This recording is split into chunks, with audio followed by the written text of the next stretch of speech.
You're now enrolled in the school of BlackNegroJitsu. Is it your first day? Don't worry. The master, Rosa, and his co-instructors, David, Mike, will take it easy on you, rookie. Whether you're attending class here at the School of BlackNegroJitsu for the first time or the 101st time, I want you to become an official enrollee. I want you to become a permanent student here. All you have to do, you don't have to pay a price. Whether you're on Google Play, iTunes, SoundCloud, Stitcher, whatever platform you're listening on, go ahead and hit that subscribe button. Get enrolled in all of our classes. It's free. Do it. Hit the subscribe button.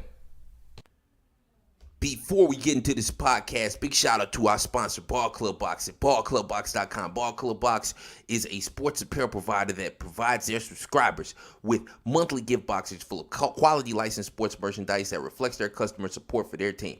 Usually these items only appear at specific stadiums or sports stores, but they intend to make it easier to customers to support their desired franchise without leaving their homes, and in some cases state by offering this subscription service. You pick the teams, they pick the items and send them to you each month. There's 3 different boxes. You got the club box, $55 for $75 worth of apparel. The executive club box, $75 for $125 worth of apparel. And the ball club season pass. That's the deal right there. That's $150 for 3 $75 boxes worth $125 each. That's $375 worth of stuff. That's $225 more than you paid. Ballclubbox.com. Go check it out. I'm telling you, they're the shiz. Also, do me a favor. Go check out Kobe's Corner. That's Kobe with a K. Corner with a K. I hope there's not another K. But go check out Kobe's Corner on YouTube. Also, go check out Kobe'sCorner.com. That's 2 Ks. I'm a writer for the site. Kobe did the intro. Good friend of mine. Great YouTube channel. Analysis, breakdown of fights. Of course, articles by me and other MMA journalists, podcasters, whatnot. Kobe's Corner, man. Go check it out. One of the fastest growing YouTube channels for MMA and one of the best online. Welcome to Class 10 of the School of BlackNegroJitsu. I'm your host, La Negro, numero uno, the master of BlackNegroJitsu, Rosa, and today I'm joined by my co-instructor, Dave Mark. Tonight, we're not doing a live fight companion, but since we are recording during the fights, we are doing a fight companion. So, guys, if you want to turn on a fight night, 117, Japan or Fight Night Japan and kind of track it down. We're going to be talking about the fights during this and commenting on those. I guess it's not really a fight companion as it is. I just talking about the fight since we're not live. And then we've got a host of topics today, as well as an interview with a fighter that's should be fighting in a few minutes, Andrea, KGB Lee. We got her pre-fight interview, so we got very interesting, very informative. We talked about that exception for the menstrual cycle. We've never had a female fighter talk about it, but let's see here. Oka Sasaki versus Jussier Formiga is about to get kicked up here. That being said, first topic of the night, Deontay Wilder has come out and claimed that here we go, 5 minutes in the Sasaki Formiga fight. He's claimed that if he were to be in MMA, he would beat Brock Lesnar. He would not only beat him, he would knock him out and submit him. So I don't know about that. It seems that Wilder has been training some MMA, been preparing for an MMA fight. He says he's got a lot of friends that do it. I think if he had good takedown defense, he definitely knocked Brock Lesnar out. No doubt about it. But Brock Lesnar is a stiff test for anybody who doesn't have an elite level of wrestling and who isn't shooting steroids in their ass. Dave Mark, what do you think of this? Deontay Wilder versus Lesnar. I think I would take Lesnar in this fight, but how do you feel about it? I definitely think if he had any type of takedown defense, which is saying a lot, it's definitely tough to have takedown defense against Brock. Brock being a former Division I wrestler, but, NCAA champion, not just a wrestler.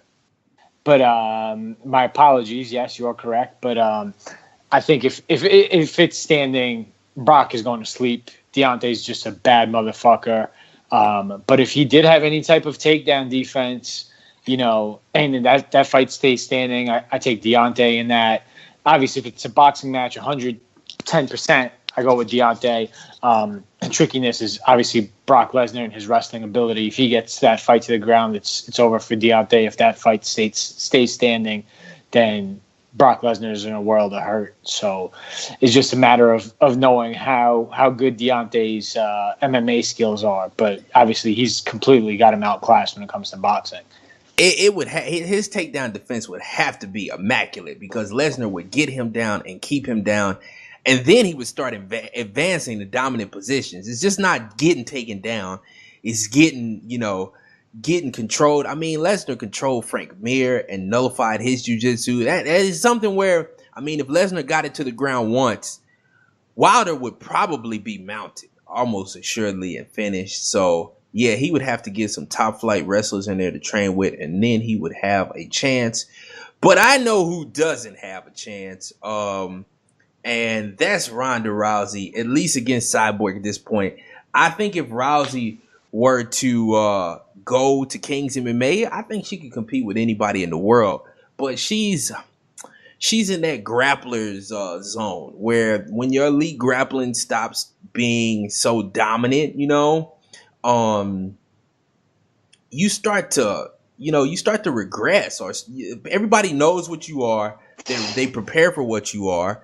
If Ronda Rousey fought most of these girls and they didn't know about the level of her judo, I think she'd be pretty much unbeatable. That being said, everybody knows what she brings to the table. Everybody knows what she's going to do. And that's a problem because judo it's never been a skill set that has crowned or has been full of champions. Wrestling, kickboxing, Brazilian Jiu-Jitsu, all of these have had multiple champions. Judo has only had one, and that's Ronda Rousey, and that's because it's just not a very effective art alone. You have to have a lot of other stuff, and Rousey only has that judo. I think Chris Cyborg would kill her at this point, but if she were to go down to King's MMA and improve on her skills, I think she'd have a great chance. She has a chance against anybody, especially if she can start a scramble. She is one of the very best grapplers in the world, hands down. What do you think about the cult of Tarverdyan advising Rousey to take another what do you call that, sacrificial slaughter at the hands of Cyborg? Dave, don't you think this is ignorance at its finest? This is probably the most ignorant thing Edmund Tarverdyan has ever thought of. Before I start on that, as far as fight companion goes, Sasaki just tapped to a rear naked choke. Formiga just got his back, planted in a deep rear naked choke, and Oka Sasaki tapped at about 40 seconds. I want to say 40, 50 seconds left in the first round. But the only thing I can say about Edmund Tarverdyan is he's an absolute moron. I don't know what is going on. I was listening to another podcast where they were thinking that for him it's just about money. I know he's had financial issues in the past, so I don't know if he's just trying to corner one big mega fight and get a payday out of that. If I'm Ronda's handlers or I'm in Ronda's corner, I don't want her to fight. I don't want her to come back and be led to slaughter against Cyborg. We saw what Amanda Nunes did against Ronda Rousey without Ronda Rousey having any tune-up fights. I think if Ronda does come back, the UFC's kind of got to throw her a fastball down the pipe, give her someone that she kind of can beat, try and make a money fight. Even if it's not somebody that she could beat at this point in career, depending on where she's at mentally and physically coming back. But I think a good fight would be her, bringing Miesha Tate out of retirement again for, Ronda and Miesha to fight, one more time. I think Miesha Tate would beat her. I don't think that's a good. Ronda Rousey needs like a regional level fight. Like she can't beat top level fighters at this point. I don't necessarily disagree in that. That's why, the precursor was saying, I was saying that I don't know if she can even beat Misha at this point in time. But the thing is that at the hands of Misha, I think it might be something that might actually go to a decision as opposed to her just being a punching bag. Because if she fights Cyborg, she's done in a minute or two, probably tops, if even that long. So she's got to I think she's got to fight somebody who's more along the lines of a grappler as opposed to a striker. If she's going to fight anybody that she might be a sacrificial lamb to or a money fight, it's got to be somebody who's going to try to take the fight to the ground as opposed to just use Ronda as a punching bag. Because we've seen what happens to Ronda when she fights an aggressive striker and Amanda Nunes. We saw what happened to her when she fought a counter puncher or a counter striker in Holly Holm. So, we've seen strikers are a very awful matchup for Ronda Rousey. She has absolutely zero striking ability when it comes to striking with the cream of the crop in the in women's MMA. But like I said, I think if they bring her back for any type of fight, it's got to be against a grappler. It's got to be somebody who can't really hurt her too bad if they do somehow win or if they do, pull defeat out. It cannot be a strike and it can't be Chris Cyborg, because if she fights Cyborg, you might as well just put her career in the coffin. That's it. There's no coming back from that. I mean, I think she could beat Cyborg if she would improve her striking, but as long as she stays with Tarverdyan, I don't think that's going to happen. Next topic, let's do the Conor McGregor hour.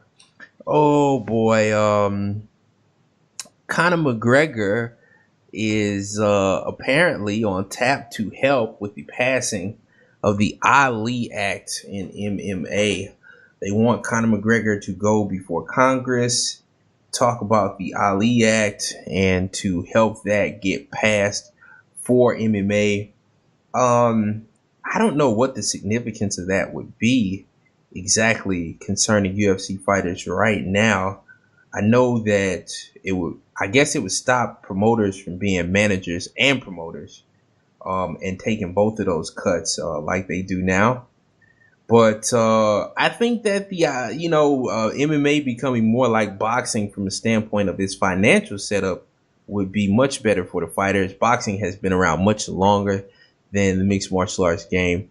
Therefore, it's more well developed from a standpoint of the business. And I hope that improvements are made concerning how contracts are structured, how much of a cut promoters get, some controls on the cuts that managers get. I hope those things are improved. Dave, what do you think of Conor McGregor appearing before Congress to talk about the Ali Act? So this isn't necessarily just the Ali Act, but I think Conor lobbying for that, I think could, hopefully be the catalyst and hopefully start getting the ball in motion and getting things moving in the right direction as far as just any type of contract issues with the UFC. We've seen time and time again, and we've discussed it on this pod time and time again about fighters getting underpaid, the Reebok sponsorship deal, just fighters just getting screwed over in general. And with, big name or the face of the franchise, the guy who kind of everybody kind of associates with UFC right now, starting on this, right, just lobbying for the Ali Act, I think hopefully could, spur a catalyst for, other things to go in effect and other contract negotiations and other contract disputes and sponsor disputes, hopefully to move in the right direction. We all love to watch this sport and we love to see these guys put their bodies on the line.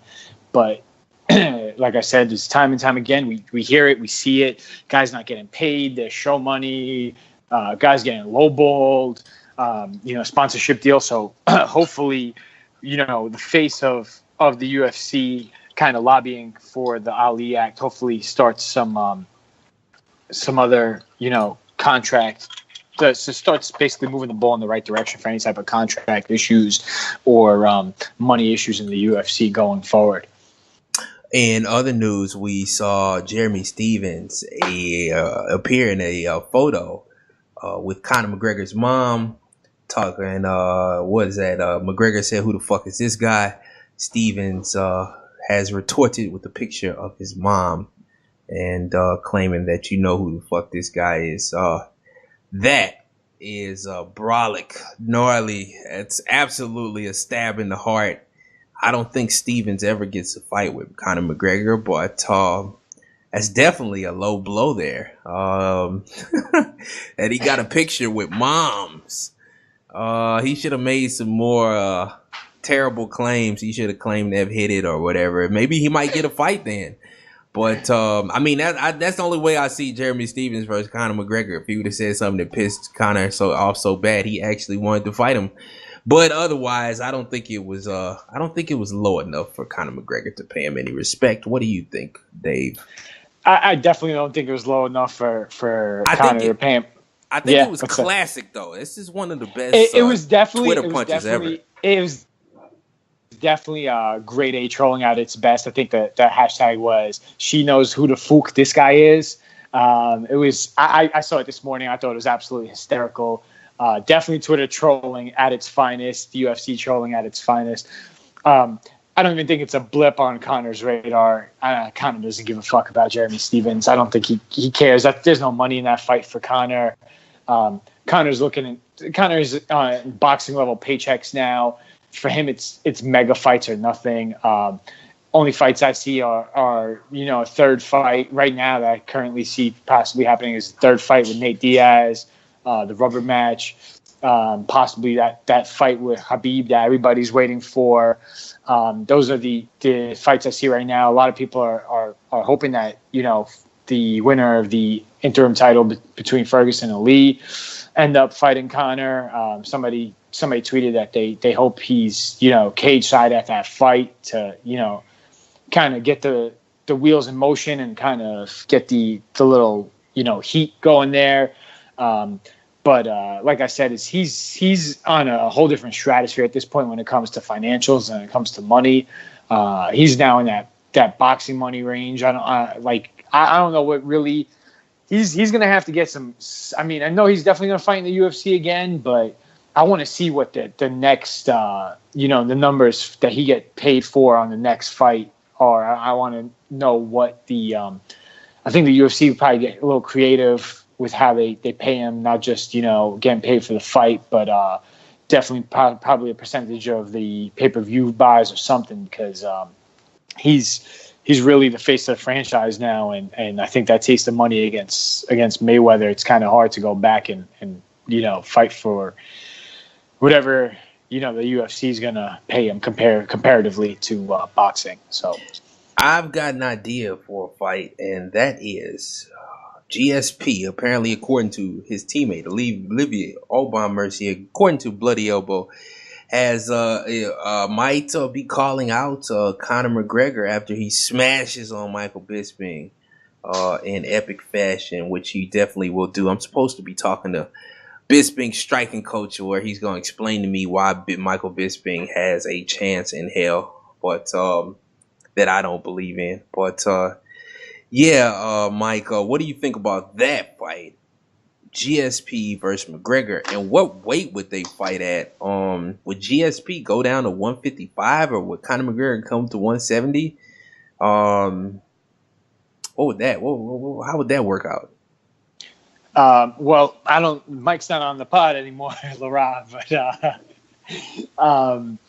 what was I going to say? I think that they would have to fight at 155. I think 170 was just it just seemed like things just didn't carry over in that first fight with Nate. It looked kind of like that first fight, Nate kind of just walked through those punches, kind of basically was like, hit me with your hardest shot, and just kind of bulldozed him, just kind of came forward and eventually made Conor tap in that second round. I think that could be a huge mega fight if that does happen. I really don't know. I'm pretty sure I have yet to check the odds or what the odds were originally. I think Bisping was favored, which I find absolutely insane. I don't know where Bisping just I don't know how he just shot up in the minds of Vegas or even UFC fans. After beating Rockhold with like a lucky. I don't want to say lucky punch, but I think Rockhold kind of overlooked him. I think Rockhold, after Rockhold beat him the first time and made him tap, he kind of thought it was going to be a cakewalk, overlooked him, and got knocked out. I don't think Bisping is title worthy. I don't think he's a true champion. He seems to be ducking all the big fights. Not to say I don't respect him and what he's done and kind of revitalized his career, but I just think he's somebody who's a little talked up or a little overhyped. We haven't seen him fight the cream of the crop. Never fought never fought Yoel Romero. Never fought Robert Whittaker. None of these guys that seem like they can actually absolutely bulldoze him. So, I mean, let's see what happens, but that could definitely be a very, very big money fight. I think if GSP and McGregor fight, GSP is a guy who's a UFC legend who I think people, when you talk UFC, that's definitely one of the top 5, top 10 guys that come to somebody's mind and a lot of casual fans know. So I think that could definitely be a big money fight. Yeah, I think it could be a big money fight, but GSP is older now. I don't know how he do with cutting weight. But I guess if you're gonna make $20 million, shit, why not go for it? They probably have to do a catch weight though. I couldn't see GSP fighting at 155. That's hard to see. I couldn't see Conor McGregor wanting to fight a 170-pound GSP at all. Couldn't see him want any parts of that. But that would be a horrible matchup for Conor, as his defensive wrestling, I don't think it's that good. But we shall see how that works out in the future. Luke Rockhold claims though that Michael Bisping is the worst middleweight champion of all time, or his title reign is the worst. It kind of is. I believe this title reign has included him knocking out Rockhold. Who else is that? Did Michael Bisping beat Anderson Silva with the title? No, he beat Anderson Silva in that controversial. It was a controversial fight because I remember Anderson, I think, had him on like Dream Street or thought the fight had stopped and kind of started celebrating.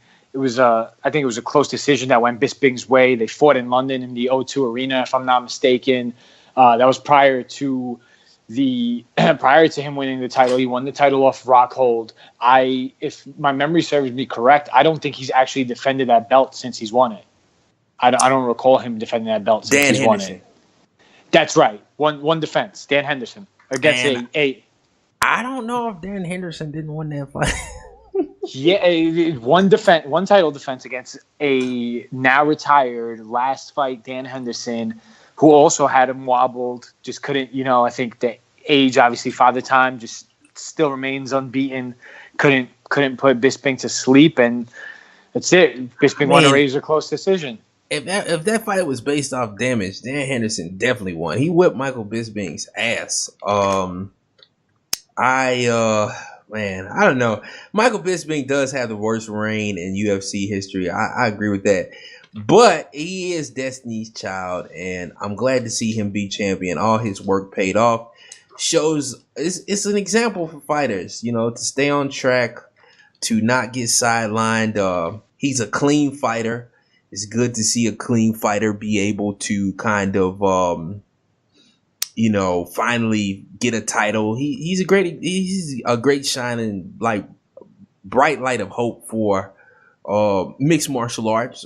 Probably would have done better if he wasn't fighting a bunch of people on steroids before. If he didn't have to fight steroid Vitor and I think TRT Dan. Like, he was fighting a lot of juice monsters back in the day, and that probably got him KO'd a lot.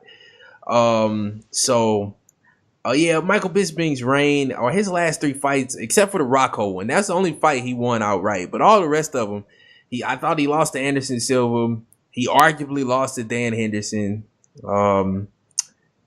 This has been a very sloppy run.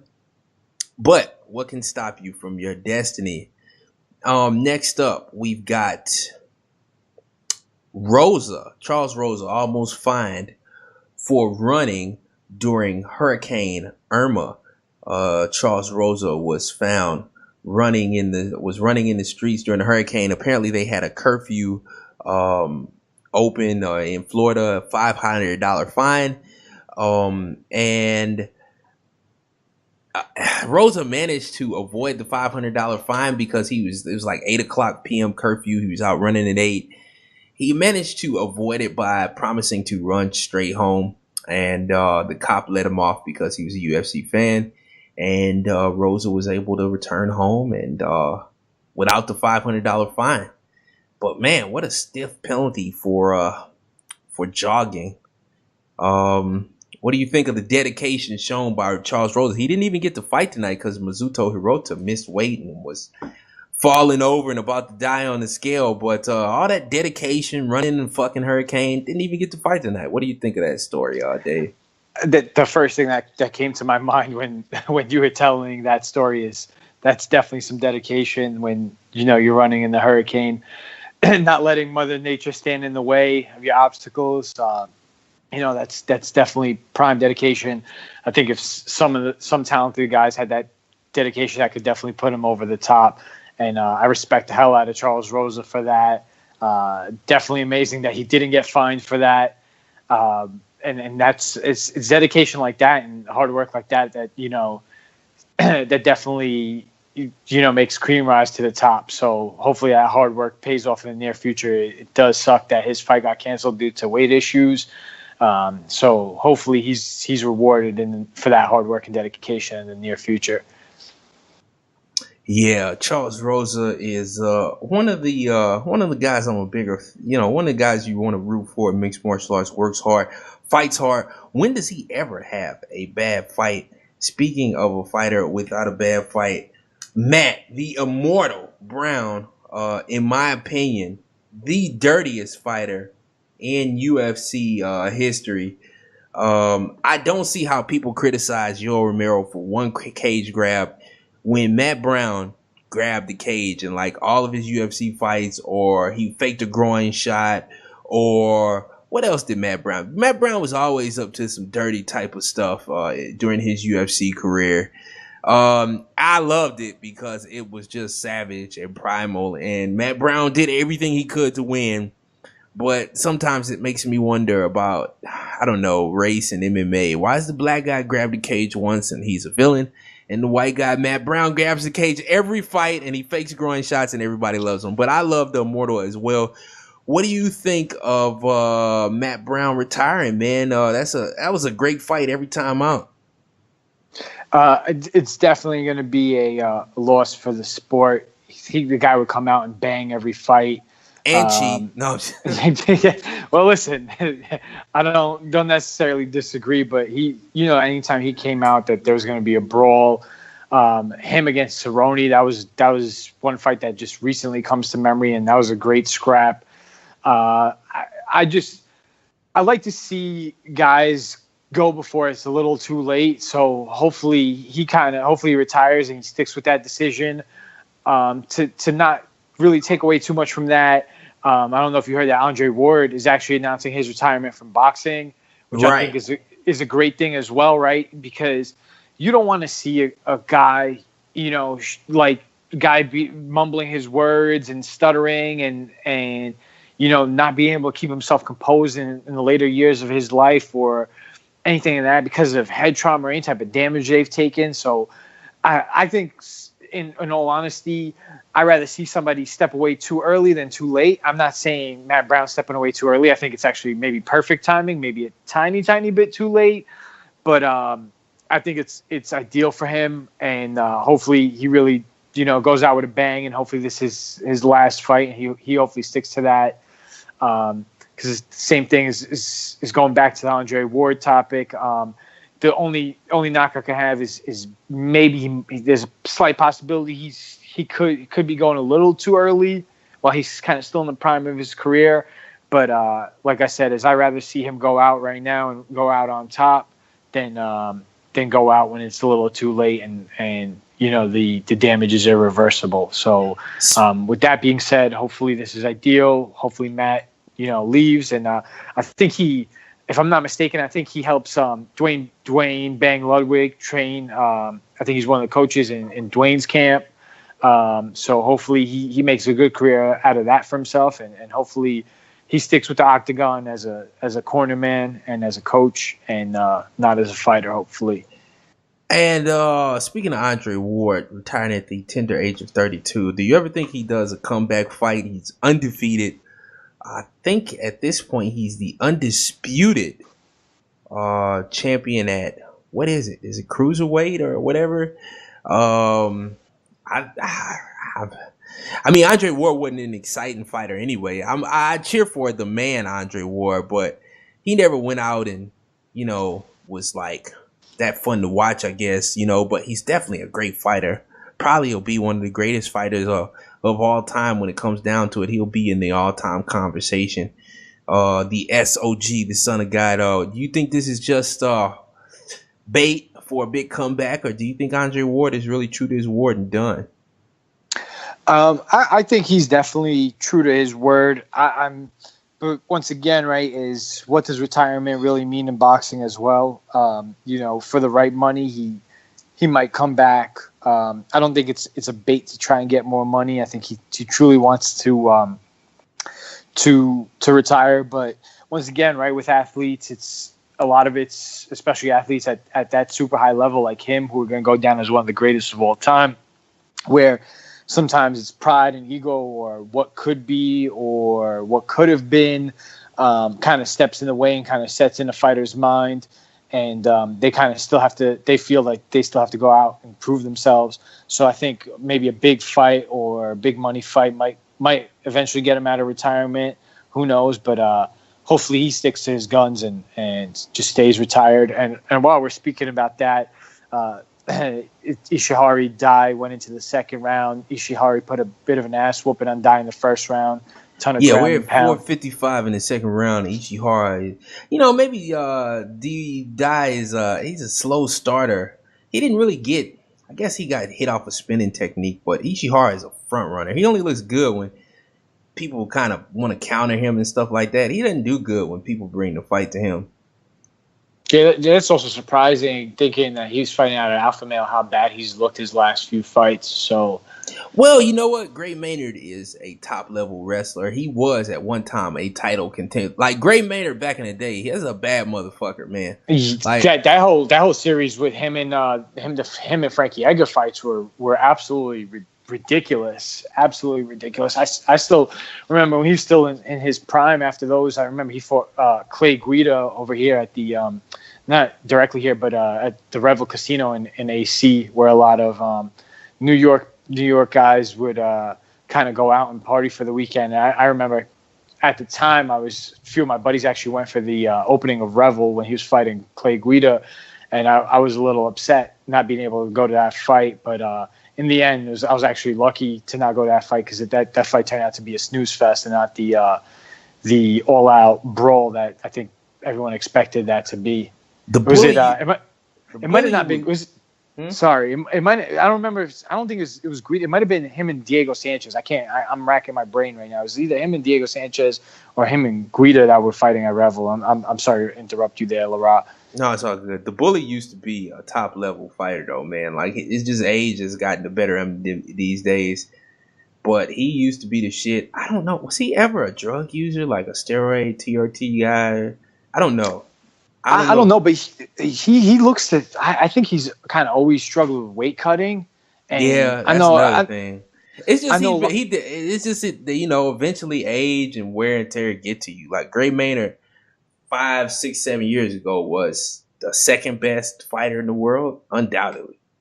He went to a draw with Frankie Edgar, so arguably the best fighter in the world. So that shows you how far he's fallen off. You go from drawing with Frankie Edgar to like, who has he been losing to lately? These low level guys. Yeah, he before that Ishihara win, he lost to somebody that wasn't. I'm gonna pull it up right now while we're talking about it. Let me check it out. It was somebody that I feel like he shouldn't have lost to, but Gray the Bully Maynard, 13 wins. Let's check it out. He lost to Ryan Hall in a boring decision. That's Ryan Hall, though. That's typical. A younger grappler against. Well, you know what? He shouldn't have lost. All he had to do was be more aggressive, and he would have been able to win that fight. Gray didn't. He didn't fight right that fight, man. But that I don't think anybody. There were no winners in that.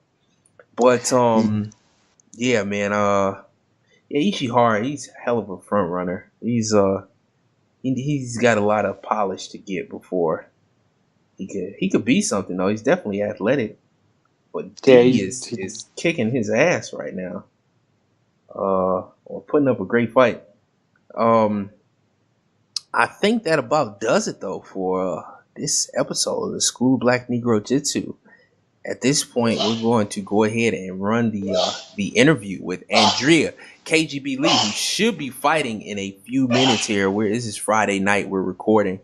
But yeah, I hope you guys enjoy the interview. Next week, I'm either running the Ramzan Kadyrov story with Gregor Antonasian or Jonathan Webb. I don't know yet, Jonathan Spiderweb. But yeah, I've got to run both of those. I did those a couple weeks ago. Maybe I should throw them both on the podcast. But thank you guys so much for tuning in tonight. I hope you enjoyed the show. Short show, not a big news week this week, not a whole lot to talk about. But yeah, man, peace out. Enjoy this interview with Andrea KGB Lee. And subscribe, enroll to the School of Black Negro Jitsu. It's free. And I'll catch you guys next week. Peace out. Andrea KGB Lee, the Karate Hottie. Welcome to the School of Black Negro Jitsu. You've got a really big fight coming up this Friday, or is it Saturday, against Jamie Thornton? Yes, it's this Friday, September 22nd. This Friday on the LFA series. This is your second time on my podcast. First time at the School of Black Negro Jitsu, though. You are, of course, are you still training at the Karate Mafia? I am. Okay. Yes, sir. And this is going to be your fourth fight in, of the year, won't it? Yeah. Yes, it will be. Now, it's a small peculiarity about your career. How are you fighting under the LFA series and for the Invictus series right now at the same time? Do you have some type of special contract exemption? You're pretty young in your career right now. I mean, it only started in 2014. But yeah, what's up with that? Do they have some type of partnership? Because you are the LFA champion, if I'm not mistaken.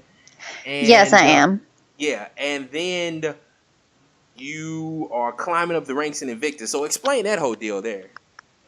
Well, I fought for Legacy as an amateur. They were the last promotion that I fought for as an amateur, and I came in not knowing who I was going to sign with. Like once I turned pro, if I was going to sign with Invicta or sign with Legacy, because I was getting picked up by both. But then McMaynard, he suggested that I go ahead and sign with Invicta because they had more to offer me, as in more fighters, more women. Because I mean, it's a women's promotion, so it'd be easier to get fights on that promotion. But when we made up the contract, we kind of threw in there that I'm signing with Invicta, but as long as they'll let me still fight for Legacy here and there whenever they come to my hometown, because Legacy will come to my hometown and it's easier for me to fight for my friends and my family, and sell a bunch of tickets. And it was just it was a good thing to have, and luckily Shannon Knapp went for it and she agreed to it. So it's just kind of been grandfathered in, I guess, whenever LFA and Legacy, or when RFA and Legacy merged, because now it's LFA. So it was just kind of grandfathered in. Okay, so you were able to get a deal where when LFA comes to your hometown, you can fight for them? Yes. And does Invicta get a cut or any promotion or anything from it, or is it just a friendly gesture by them? Well, I think that it still helps, with promoting me for Invicta, because, the more active that I am, me getting to fight for Access TV helps me get more fans, and it also brings in more fans whenever I fight for Invicta also. And I just think that staying active, is one thing that, Shannon doesn't want to hold any of her fighters back from, and she has so many female fighters on the roster that, we can't always fight on every single card. And, she wants the best for us, and she wants us to be able to be active and continue to, make money and, climb the ladder and make it to the UFC. So, I mean, she's just, a great person, and she cares for us. And I think that's, why she lets me go back and forth. Okay, all right.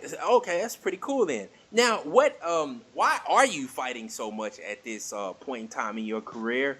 What is your goal right now? You you fought 4 times, which, Jesus, I think that if you were fighting in the UFC right now, you would have you'd be pretty close to a record, because I think the most fights in a year has been 5 or something like that. But are you trying to get seasoned and sharp? What's your goal for fighting so much and so often? Well, I mean, I want to make I want to, in order to make money, I have to fight. So that's a goal right there. There's a reason. But I fought 14 times before I ever turned pro in 1 year, and just being active is something that I've always done. So for me, 5 times in a year really isn't a whole lot. But I know that once I do get into the UFC, I'm not going to be able to be as active and fight as much. I'm going to fight a couple of times a year, and that's that's the only downfall. I mean, the downside of being in the UFC, I won't get to fight as much. I mean, I'm hoping that's not the case. Hopefully they'll put me on more cards, but I do know that once you are in the UFC, you don't get to fight as often. So I'm trying to take advantage of what I can and fight as many times this year. Okay, so your goal right now is just fight as many times as you can, make as much money as you can. How with UFC's now, the UFC did not have a flyweight division. UFC now has a flyweight division. Yes. How soon do you think it'll be before you get that call, or how soon do you want that call, or do you want a lot more fights on the lower levels, so you can be sharp when you get there because of the rigid structure of the UFC right now? Yeah. I think it'll probably happen sometime at the beginning of next year. I'm scheduled to fight for Invicta again before the end of the year is up. I don't know the date yet, but I know that I'm supposed to be fighting on one of their next cards, and I'm sure that it'll probably be next year. Beginning of next year when UFC does finally call me up to fight. So we'll see. Now, with the UFC's new owners, if you haven't heard, the way that they've been kind of organizing fights, would you have you ever thought about kind of holding back for a little while because of how you get a lot of short notice calls in the UFC these days? 2 weeks, 4 weeks out, and they're calling you, hey, do you want to fight? It's not quite like it was with the Fertittas and Dana White, where they were a little more seasoned in the fight business and would give people that 8-week window. Do you feel a little bit hesitant about maybe signing with the UFC in 2018? Would you like a little more time, or are you ready to rock and roll? I'm ready to rock and roll. I mean, I'm not getting any younger. Okay. And do you when you do get to the UFC, what level of fight do you want? Who do you have anybody in mind? Would you like to slowly work your way up, or are you just taking what they'll give you? But do you have a fight in your mind that you'd like right now? I know you got to fight this Friday, but what's your ideal first UFC fight? I don't have anything like that in mind just yet, because I don't know what all flyweights or what all strawweights are going to come up to fight in the in the flyweight division. So I'm not really sure. Right now, I just want whoever they give me, and I want to get that title shot eventually. So that's my goal. I mean, heck, if I got lucky enough to like go in there and fight for the title right off the bat, that would be awesome. But yeah, I mean, but if you had to fight one fight, Paige Van Zandt, who else is going to be at this flyweight?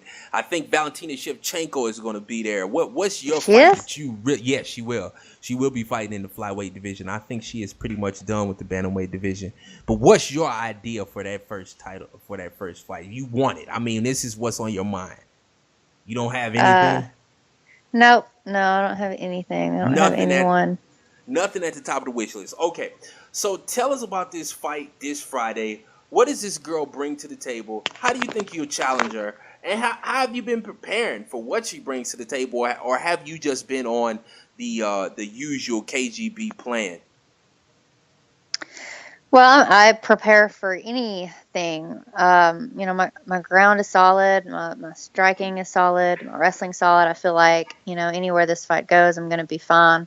Yeah, I know she's probably going to come out there in the first round and give it her all. And I know that's how she is. She goes for broke in every fight. She's won 4 fights by way of finishing the first round, and she's lost 2 of her fights in the first round. So, I mean, she goes out there and gives it her all in the first round. And, so you haven't seen her, like, past round 1. So I guess we're going to see how that goes. I'm hoping, to get a finish in round 1 myself. But, I'm not going to, So are you trying to drag this girl into deep waters? Is that what you're saying? You're saying she hadn't proved herself past round 1. You trying to take her out and see what she has? Because I'm assuming this is a title defense. This is a 5-round fight. Right? It is. But no, I would prefer to finish it in the first round. I mean, I don't want to drag her into deep water and just and go the whole 5 rounds. I mean, I would prefer to get a finish. I'd prefer to get a knockout. What have you been doing to improve your game? What outside of training with the Karate Mafia, or do you just feel comfortable with your camp? Have you been traveling around, getting with some world-class wrestlers, world-class this or that? What have you been doing to sharpen yourself and get yourself to a point to where you will immediately be viable at the top of the 125-pound division in the UFC, as you are one of the better athletes, I think, the young up-and-comers in mixed martial arts right now? Thank you. I've not been traveling for this fight camp. I wanted to stay right here at home and train here with, all of my teammates and my coach. And we had Lindsay Williams come in. She's fighting on the card, and her and I worked together a lot for this camp. And she's the only other female that I worked with. So I feel good though, and I feel great about everything. My camp has gone very well. I've been able to, because my back was injured, the past, half a year. So I mean, the fact that it's finally doing better, I'm able to grind again. I feel good. So, I think I watched your last fight, which was a split decision against Liz Tracy. She gave you some problems with her wrestling, if I'm not mistaken. Am I right? I don't think that she gave me. I mean, she made it a very grinding fight because she was constantly going for takedowns. But I feel like I did great considering, and I even took her down. And I was able to get back to my feet every time that she got me down. After watching that fight, I don't think that it was as close as I thought it was in that fight whenever I was there. I thought that it was, there at the fight, I thought it could have gone either way. But after I watched it, I felt like, I felt good about it. I felt like I definitely won. But my back was injured too during that fight, and I wasn't able to really wrestle and work a whole lot of sprawls and train, to defend against her as much as I would have liked to have prepared for her, You came into that fight with the back injury? Yes. Yeah. Oh. I hurt my back in last year in September, and I fought 3 times, and it's finally feeling better. Okay, why did you fight with a bad back, which must have been a horrendous experience? And how have you dealt with that injury? Well, I mean, I all the tests that I needed, to have to see what was wrong with it, and then I had some injections done. And I had another procedure that I was going to have done, but right now, since I'm feeling so good, I think I'm just going to put it off until I feel like I might, unless I feel like I need it. But so right now, since my fight fell through in July, I've been able to rest it and take it easy, and I feel like that's helped out a lot. Just being able to rest it and not grind as much. Okay, So. I've got a question for you, as this has been a topic at the School of BlackNegroJitsu for a couple of weeks now. With the increasing viability of female fighting, I mean, your very biggest superstars, some of your very biggest superstars in MMA today are females. Ronda Rousey, Chris Cyborg, Holly Holm, Amanda Nunes. You're headlining cards. You're fighting in title fights. Now, recently, we witnessed some female fighters missing weight due to complications with their menstrual cycle. And this worries me because male fighters, we saw Ray Borg versus Demetrius Johnson, a main event title fight, be canceled, and none of those guys have periods. Now, what do you think that there should be some type of menstrual cycle exemption that commissions should put in place to protect title fights for female fighters? Because I have this idea that one of these days, Alexa Grasso just missed weight in her last fight due to her menstrual cycle.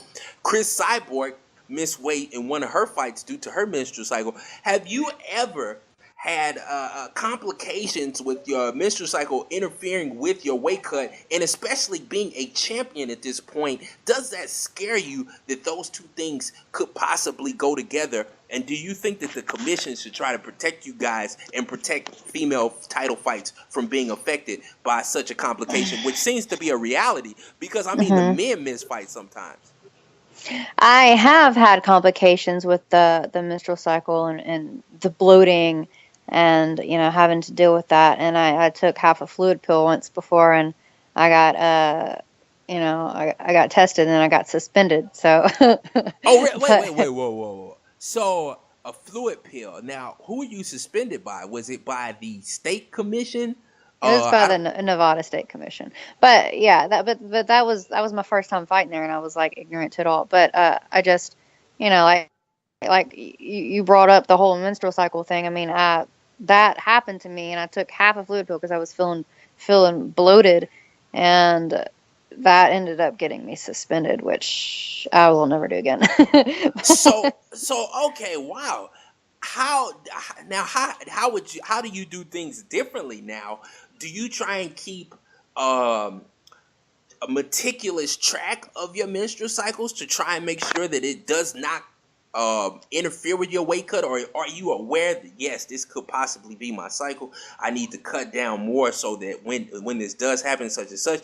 Are there any type of exemptions you can get for bloating and things like that, and the complications that females have during that? Do you think the commissions are doing a good enough job in keeping track of these things, especially saying as you guys fight for titles and you have to be exactly on weight in order to be eligible to fight for a title? Do you think there should be more protections? Do you think they should, like you said, you got suspended for taking a pill that helps you with a natural part of being a female? Do you think that they should do a better job of catering to females during their weight cut, with all the emphasis put on protecting fighters during the weight cut? If it's becoming a bigger issue, I think maybe they should.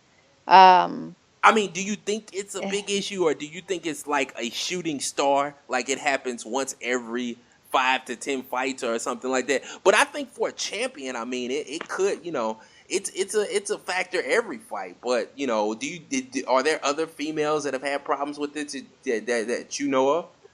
Yeah, I mean, my friend Andy, she seems to always, Andy whenever who? Andy Wynn. Okay, Andy Wynn. Okay. She always seems to, it happens to her, and she's like, crap, like bloating, and, she, I mean, but she always manages, to make her weight. But I mean, like, it does make it a lot harder. It makes you struggle, and it makes it a lot more difficult with the bloating because everything because you still you've been water loading for so long, and then you go to try to cut it off, and your body just doesn't want to let it go because you're menstruating and you're just holding on. So how would you feel if your opponent was going through that and the state said, well, let's give a 1, 2, 3 pound leeway to keep this fighter safe? Or would you want that? Or do you think that you just got to tough it out and screw it? You better make the weight because you're a professional. I would say like a pound leeway, and that would be about as far as I'd go. Okay, so that's about as serious of a situation as you think it is about a pound. I believe Miss Grasso missed weight by about 3 pounds, so. Yeah, well, everybody's different. Everybody is different. Okay. I don't know. I guess I guess it would be, lately I've been trying to, because normally like I'll stay like 20 pounds out. I've been more like 15 pounds out.